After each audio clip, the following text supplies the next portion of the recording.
So, as Carrie said, we asked everyone some set questions. If I start off with hours, first thing we found was that the hairdresser, the single mum and the home carer were all working over the legal limit of 48 hours a week. The hairdresser, in fact, was working 20 hours over what she said would be her ideal hours, and that was enforced by her employer.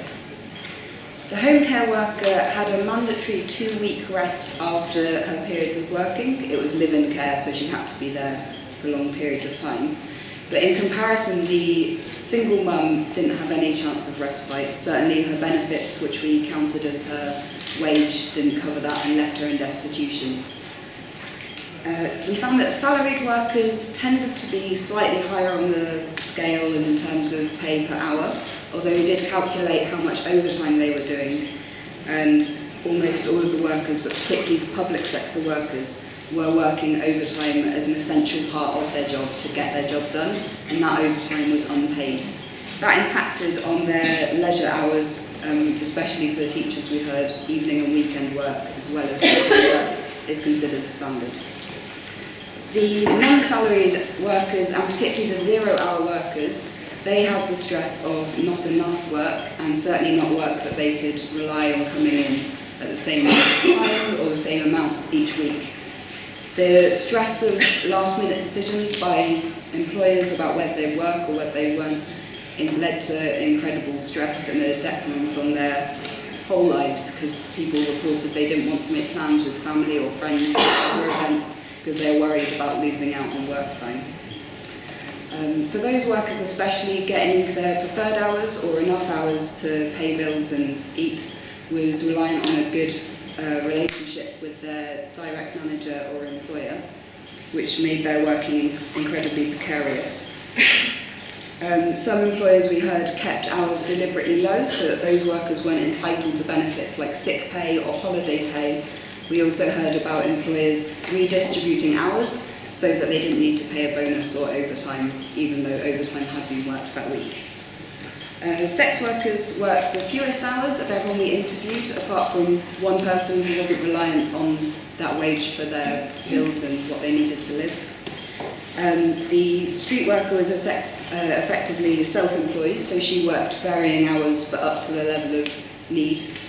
And the brothel worker worked 1 day a week, which was enough to cover her bills and food, and had a little flexibility with the brothel owner. Obviously, like zero-hour contracts or other workers, those hours weren't enforceable because they don't have a legal right to them, but neither did other workers doing legal waged work in practice. In terms of pay, we, as I said, took into account the amount of overtime worked by workers on salaries, and that led to a significant decrease in their hourly income. The 5 of the women that we interviewed weren't getting the legal minimum wage, and a further 6 weren't getting the living wage. The single mum had by far the least on £1.60 an hour calculated for the time that she was caring, which was full time, and based on her benefits. And as I said, that left her in incredible destitution, including not having food for herself and having to go to public areas for heating. The high hourly wage of the sex workers was explicitly the primary reason that they both did that job. For the street-based sex worker, as Jenny said, that was the only option for getting a high enough wage that covered the childcare costs she was paying for her child. The brothel worker said, "It's the only possibility to earn more than the minimum wage in less time. With that higher hourly wage comes independence, relief, choice, fewer worries. The difference between other jobs I've worked at pubs or retail where you get £7 an hour and sex workers start." So, onto working conditions, I would say that the workers are entitled to minimum wage, protection from unfair deduction of wages, minimum rest breaks, holiday pay, and some of them to sick pay. They also can't be made to work over 48 hours, although as we heard, some do, and should be protected from discrimination. One right that we asked about that we felt was important but isn't a legal right is to leave work at short notice, for example, in an emergency to care for a dependent. There was a huge variation in what rights the workers had in practice, but it's important to say that no one we interviewed had all those rights. A quarter as well were unclear on what their rights were because they didn't have a contract or a staff handbook informing them, and those people felt that there was a deliberate act to keep them in confusion.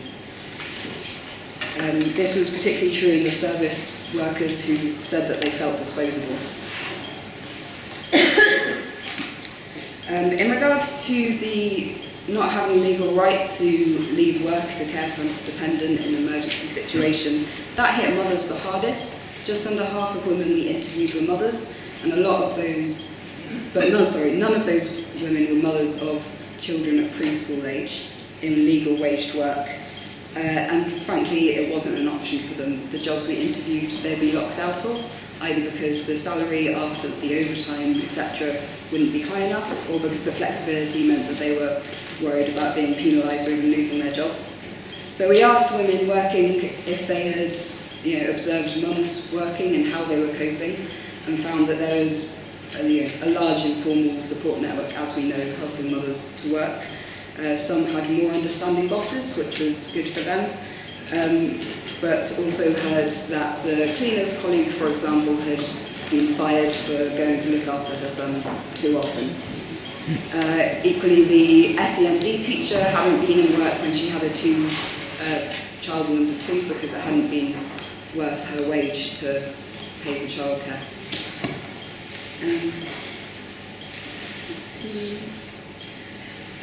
And like the street-based sex worker, we know that 70% of sex workers are mums, and like the sex workers we talked to, the high hourly wage and the flexibility is the primary reason, like Jenny said. So as I said, sick pay wasn't a right that all workers had under law. They also didn't have compensation for injury at work and didn't necessarily have financial support to deal with anticipated physical harm done at work. We found that one of the zero-hour workers actually lost her wages when she had to go to A&E because of injury at work from being asked to lift something too heavy. And certainly no one we spoke to said their employer gave them extra money to deal with the costs that they saw as important for being able to do that job. So examples of payments were for physiotherapy, for therapy to deal with the mental stress of a job, sensible clothing they had to buy out of their own pocket to protect their bodies, and those sorts of things.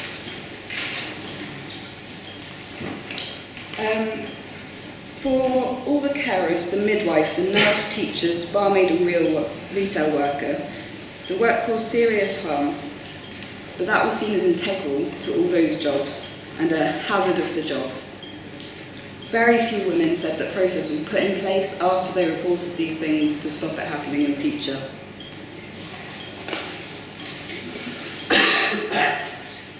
We found lots of examples of exploitation, and upsettingly, it certainly wasn't a zero-tolerance landscape.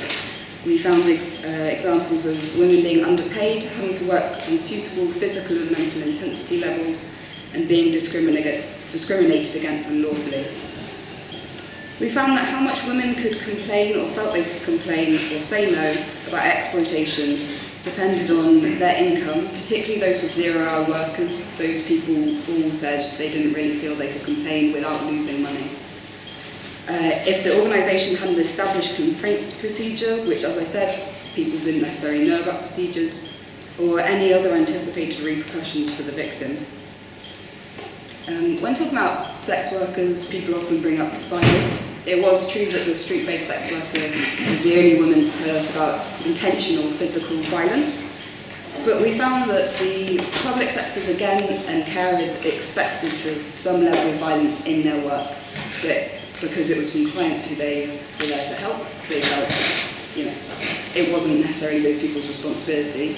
However, low staffing, particularly increasingly low staffing, had meant there weren't that many options for how they could continue to work safely and continue to care for that person. So the reality of people's work was that they were having to work in dangerous and potentially violent situations. The only woman to work by herself with working age men was the housing officer, and she was really interesting because sex workers, as we know, can't have safety measures in place because it will be used as evidence for the police. But the housing officer, to do her job safely and legally, had to have 6 CCTV cameras, an alarm around her neck, safety procedures with her work and emergency lines, and she also was able to have an informal support network in her community because people respected her job and could know about her job, and she could do it proudly and didn't have to hide it. And like, if sex workers could draw on those same, safety measures legally and without being feared or prosecuted, then we could imagine that their work lives might be more safe also. So all the workers we spoke to preferred working with other people. In fact, several people said that was their favourite thing about work. As I said, the housing officer was the only one not to work with other staff members, but was kept safe. The cleaner had previously worked on her own because that was her preference, but she'd had to take a wage cut, and she'd had to and work with others, which hadn't been her preference, after being pushed by a client in his house, so she had no recourse to, it was his word against hers. And also after losing money after a client complained that she didn't do a good job and said she hadn't done jobs that she did, and the employer picked the client's version over hers because the client means money, frankly. The client meaning money cropped up a few times, particularly in race. We heard from the child carer, some parents are extremely nasty. You're trying to do your best for their son and daughter, and when they see you are an ethnic minority, every little thing they pick on it. But as I said to her boss, parents equaled money, so that didn't really matter, and there was no action against anyone. The home carer also said that she had heard of colleagues experiencing explicit racial discrimination, but when the company was told about that, they didn't do anything against those clients because they were paid. They also said that they wouldn't change the rotas so that the people going would have to experience that. Everyone had to go regardless. We also found discrimination from employers based on ageism, ableism, mental health, physical health, sexuality, motherhood and religion. The brothel-based sex worker also reported discrimination against migrant workers as a result of anti-trafficking laws. So 2 more things. One was we found that all women were performing emotional labour, but didn't recognise it within themselves quite often. And certainly their bosses didn't recognise it from what they were saying. We think that women are seen as natural carers and so aren't paid for what they're doing. But when women were speaking about their jobs and about the emotional labour they had done, we did hear about it having detrimental effects on their own well-being and their energy level, indicating that there's effort and skill going into it, and that effort and skill needs to be paid for and recognised. The only exception, or partial exception I'd say, was the housing officer who had one of the highest salary, but she was caring for 12, not well people on her own and doing intense emotional supportive work with them at a level you might expect for a counsellor, but was certainly paid nowhere near what you would pay for a counsellor.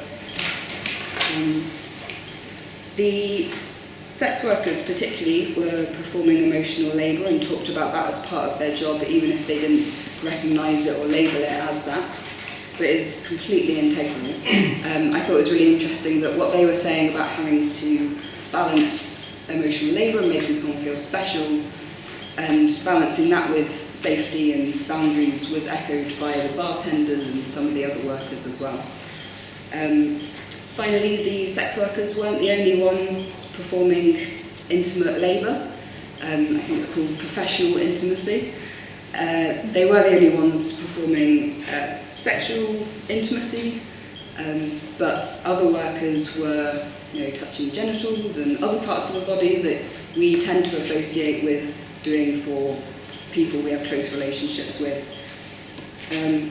Like the sex workers, the carers and NHS workers didn't find that uniquely degrading or the worst parts of their jobs. In fact, none of them mentioned it as the worst parts of their jobs, but found it exploitative and found it demeaning when they were forced to do that in a way they didn't want to and in conditions they hadn't agreed to, like the sex workers. So, I forgot to say, obviously we asked about sexual harassment and assault as well, and as I said, the street-based sex worker was the only one to have intentional physical harm. But we did find worryingly high levels of sexual harassment and even assault within the women doing legal waged work. Women didn't initially respond positively when I asked them if they'd experienced sexual harassment, but in talking deeper about their work and going into experiences, it became clear that we did have some really serious examples, as well as some what we might consider lower level, but I would certainly say still should never happen in the workplace if we have zero tolerance of exploitation. Just to let you know, a few of the examples included attempted sexual assault by a male colleague, and when it was reported to the boss, they said, "What a lad." Making sexually degrading comments in front of children from fellow staff, and particularly 0 hours contract workers suffered from this and gave accounts of this, including things like being made to give a hug to senior staff in order to get their rights that other workers have, like staff food, or just being treated with respect.